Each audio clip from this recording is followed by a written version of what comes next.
नमस्कार स्टूडेंट, मैं मिस ज्योति आप सभी का स्वागत करती हूँ GK by Jyoti ma'am YouTube channel पर। फ्रेंड्स, अगर आप इस चैनल पर नए हैं तो चैनल को सब्सक्राइब करके नोटिफिकेशन आइकन को ऑन जरूर कर लीजिए और जो फ्रेंड्स पुराने जुड़े हुए हैं वो वीडियो को लाइक शेयर कमेंट जरूर किया कीजिए। तो जो आज का हमारा टॉपिक है वह सर्वनाम से रिलेटेड है। इससे पहले मैंने संज्ञा की वीडियो डाली है, अगर आपने वो नहीं देखी है तो आप उस वीडियो को जरूर देखिएगा।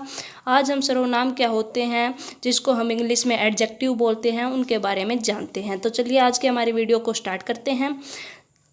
देखिए, सबसे पहले हमें डेफिनेशन का पता होना चाहिए कि जो सर्वनाम है उसकी डेफिनेशन क्या होती है। तो ये ध्यान रखना है, जो शब्द संज्ञा के स्थान पर यूज किए जाते हैं उन्हें सर्वनाम कहा जाता है। फॉर एग्जाम्पल, वो कौन कौन से शब्द हो सकते हैं, जैसे कि मैं, तुम, हम, वह, आप, उसका, यह आदि। और भी बहुत सारे जो वर्ड हैं वो हो सकते हैं, ठीक है, इसलिए मैंने यहाँ पर आदि लिखा हुआ है, ठीक है। अब हम आगे बढ़ते हैं। जैसे कि एक एग्जाम्पल मैं आपको दिखा देती हूँ। जैसे हम बोल दें कि शारदा ने कहा कि शारदा बाजार जा रही है। यहाँ पर 2 बार शारदा आ गया, देखो ये। तो यहाँ पर ये अच्छा सा नहीं लग रहा। तो जो शब्द संज्ञा के स्थान पर आएगा वो क्या कहलाएगा, हमारा सर्वनाम कहलाएगा। और अगर हम ये बोलते कि शारदा ने कहा कि वह बाजार जा रही है, तो शारदा को काट कर हमने जो यह वह लगाया है तो ये क्या हो गया, हमारा सर्वनाम हो गया, ठीक है। आगे चलकर हम सर्वनाम को बहुत अच्छे तरीके से जानते हैं। तो चलिए देखते हैं। आपको ध्यान रखना है, जो हमारा सर्वनाम है, सर्वनाम के कितने भेद होते हैं, 6 भेद होते हैं। सर्वनाम के कितने भेद होते हैं, 6 भेद होते हैं। वो कौन कौन से, पुरुषवाचक, निश्चयवाचक, अनिश्चयवाचक, संबंधवाचक, प्रश्नवाचक और निजवाचक, ठीक है। अब हम इन सब को डिटेल से जानते हैं। देखिए, फर्स्ट है हमारा पुरुषवाचक सर्वनाम। जो सर्वनाम वक्ता यानी कि बोलना वाला और श्रोता यानी कि सुनने वाला तथा किसी अन्य के लिए प्रयुक्त होता है उसे पुरुषवाचक सर्वनाम कहते हैं।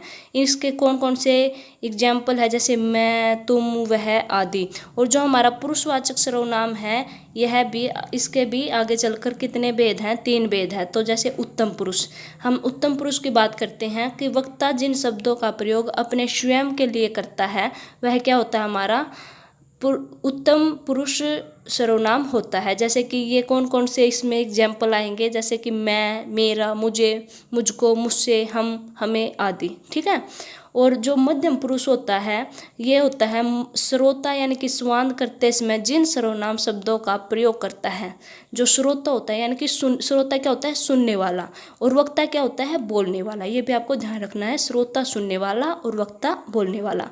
श्रोता यानी कि बोलने वाला बोलते समय जिन शब्दों का सर्वनाम शब्दों का प्रयोग करता है उन्हें क्या कहते हैं, उत्तम पुरुष सर्वनाम कहा जाता है। जैसे कि तू, तुम, तुमको, तुझे, आप, आपको, आपके, तुम्हें, तुमसे आदि, और भी बहुत से वर्ड हैं, ठीक है। आगे हमारा अन्य पुरुष, क्या है हमारा अन्य पुरुष।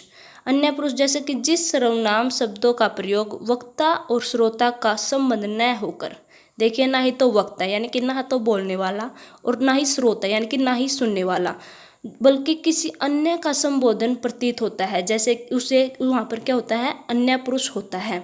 जैसे कि वह, यह, ये, वे, उन, उनको, उनका, उनसे, उसके, इन्हें, उन्हें आदि, ठीक है। तो ये क्या हो गए हमारे, जो हमारा फर्स्ट हमारा जो भेद था पुरुषवाचक भेद, इसकी हमने डेफिनेशन पढ़ ली है। ये वाली हमने क्या पढ़ लिया, इसकी डेफिनेशन पढ़ ली है। उसके बाद जो पुरुषवाचक सर्वनाम है इसके 3 भेद होते हैं, उत्तम पुरुष, मध्यम पुरुष और अन्य पुरुष। ये हमने पढ़ लिया है। उत्तम पुरुष में क्या होता है, जो वक्ता है यानी कि बोलने वाला है वह स्वयं के बारे में बातें करता है। मध्यम पुरुष क्या होता है, जो श्रोता है यानी कि सुनने वाला है, जिन शब्दों का प्रयोग वह करता है, जैसे तू, तुम, ये होते हैं। और अन्य पुरुष ना ही तो वक्ता ना ही श्रोता, बल्कि कोई अन्य ही संबोधन करता है किसी और को, तो वो क्या होता है, अन्य पुरुष होता है, ठीक है। अब हम आगे बढ़ते हैं। हमारा जो सेकंड सर्वनाम है वह है निजवाचक सर्वनाम। निजवाचक सर्वनाम की जो डेफिनेशन है वह निकट या दूर के व्यक्तियों या वस्तुओं के निश्चित संकेत जिन शब्दों से मिलता है उन्हें निश्चयवाचक सर्वनाम कहा जाता है। देखिए, जो चीज़ दूर है हमसे और जो हमारे पास है व्यक्ति हो या फिर कोई वस्तु हो जिसका हमें निश्चित संकेत मिलता है, ठीक है, उन्हें क्या कहते हैं, निश्चयवाचक सर्वनाम कहा जाता है। हम एग्जाम्पल से आपको अच्छे से समझ आ जाएगा। यहाँ पर मैंने कुछ एग्जाम्पल नोट डाउन किए हुए हैं, जैसे कि वह पुस्तक है, तो वह, देखिए वह लगा दिया यहाँ पर, ये क्या लगा दिया, वह, तो ये वह क्या हो गया, हमारा निश्चयवाचक सर्वनाम हो गया। जैसे ये बोल दे हम ये हिरण है, तो ये क्या है, हिरण, ये क्या हो गया हमारा यहाँ पर निश्चयवाचक सर्वनाम हो गया। यह मेज मेरी है, तो यह क्या हो गया हमारा निश्चयवाचक सर्वनाम हो गया। वे तुम्हारे आदमी हैं, वह माधव की गाय है, तो ये क्या हो जाएगा, हमारा निश्चयवाचक सर्वनाम हो जाएगा, ठीक है।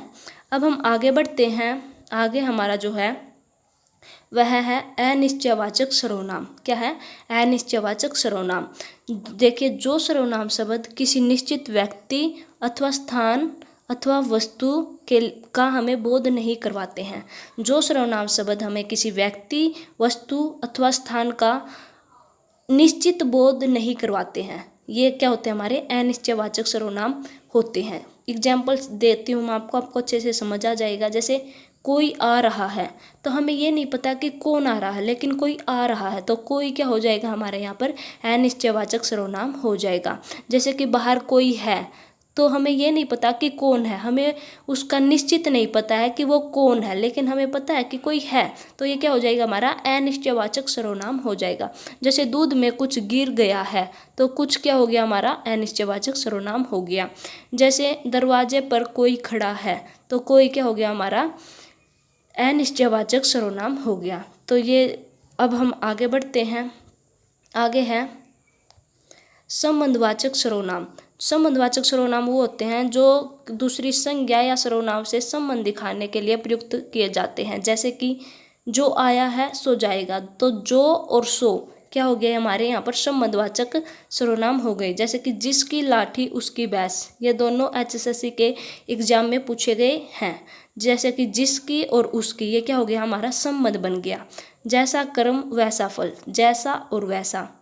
उतना खाओ जितनी भूख है, तो उतना और जितना, ये क्या हो गए, हमारे संबंधवाचक सर्वनाम हो गए। तो फ्रेंड्स, मैं आपसे उम्मीद करती हूँ कि आपको जो मैं समझा रही हूँ अच्छे से समझ आ रहा है। अगर अच्छे से समझ आ रहा है तो इन्हें कॉपी में नोट डाउन जरूर कर लीजिए। और अगर आपके पास इतना टाइम नहीं है कि आप इन्हें नोटबुक में नोट डाउन नहीं कर सकते, तो आप मेरे जो ये नोट्स हैं, हैंड रिटन नोट्स, इन्हें परचेज कर सकते हैं। अगर आपको ये चाहिए तो आप मुझे टेलीग्राम ID @jatni3199 पर मैसेज करके बता सकते हैं, ठीक है। आगे बढ़ते हैं। आगे है प्रश्नवाचक सर्वनाम। आगे क्या है, प्रश्नवाचक सर्वनाम। ये क्या होते हैं, जिन सर्वनाम शब्दों का प्रयोग प्रश्न पूछने के लिए किया जाता है उन्हें प्रश्नवाचक सर्वनाम कहते हैं। जैसे बाहर कौन है, और ये बात ध्यान रखना, इनके पीछे अक्सर जो ये क्वेश्चन मार्क का चिन्ह होता है, प्रश्नवाचक जो चिन्ह होता है वो लगा हुआ हमें मिलता है। जैसे बाहर कौन है, तो ये कौन, ये जो शब्द आ गया और पीछे प्रश्नवाचक भी लग गया, तो ये क्या हो गया, हमारा प्रश्नवाचक सर्वनाम हो गया। जैसे तुम क्या कर रहे हो, यानी कि क्या हम किसके लिए यूज करते हैं, क्वेश्चन पुट करने के लिए ही यूज करते हैं, और पीछे इसमें क्या लगा हुआ है, साइन ऑफ इंटेरोगेशन लगा हुआ है, ठीक है। जैसे कि आपको क्या चाहिए, तो क्या, और ये पीछे लग गया प्रश्नवाचक चिन्ह, तो ये क्या हो जाएंगे, हमारे प्रश्नवाचक सर्वनाम हो जाएंगे। जिन सर्वनाम शब्दों का प्रयोग हम प्रश्न पूछने के लिए करते हैं वहाँ पर क्या होता है, प्रश्नवाचक सर्वनाम होता है। एग्जाम्पल मैंने आपको दे दिए हैं, ठीक है। अब हमारा जो अगला भेद है वह है निजवाचक सर्वनाम, ठीक है। आगे है जिन सर्वनाम शब्दों का प्रयोग स्वयं या फिर निज के लिए किया जाता है वहाँ पर निजवाचक सर्वनाम होता है। देखिए, जो भी ये मैंने भेद बताए हैं आपको, इनकी जो परिभाषा है वह इन नाम के अंदर ही छिपी हुई है। निज का अर्थ क्या होता है, खुद, और जो हम खुद के लिए जो शब्द प्रयोग करते हैं उन्हें हम क्या कहते हैं, निजवाचक सर्वनाम कहते हैं। जैसे प्रश्नवाचक, तो हम प्रश्न पूछने के लिए जिन शब्दों का यूज करते हैं उन्हें कहते हैं प्रश्नवाचक, ठीक है।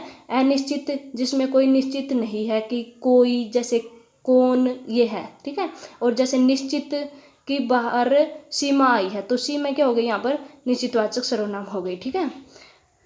अब हम ये देखते हैं निजवाचक। निजवाचक की मैंने आपको परिभाषा बता दी है कि जिन शब्दों का प्रयोग हम स्वयं के लिए करते हैं वो होते हैं निजवाचक सर्वनाम। जैसे मैं अपना कार्य स्वयं करता हूँ, तो ये क्या हो गया, हमारा निजवाचक सर्वनाम का उदाहरण हो गया। मैं अपनी गाड़ी से जाऊँगी, तो ये क्या हो गया हमारा, ये भी निजवाचक सर्वनाम हो गया। जैसे मैं यह कार्य खुद कर लूँगी, तो ये क्या हो गया, हमारा निजवाचक सर्वनाम हो गया। ठीक है। तो फ्रेंड्स, ये थे हमारी आज की वीडियो। आपको वीडियो कैसी लगी आप ज़रूर बताना। और अगर आप मेरे टेलीग्राम ग्रुप से जुड़ना चाहते हैं तो मैं टेलीग्राम ग्रुप का लिंक आपको डिस्क्रिप्शन में दे दूँगी। आप वहाँ से मुझे मेरे टेलीग्राम पर ऐड हो सकते हैं। और अगर आपको वीडियो अच्छी लगे तो वीडियो को लाइक ज़रूर कर देना।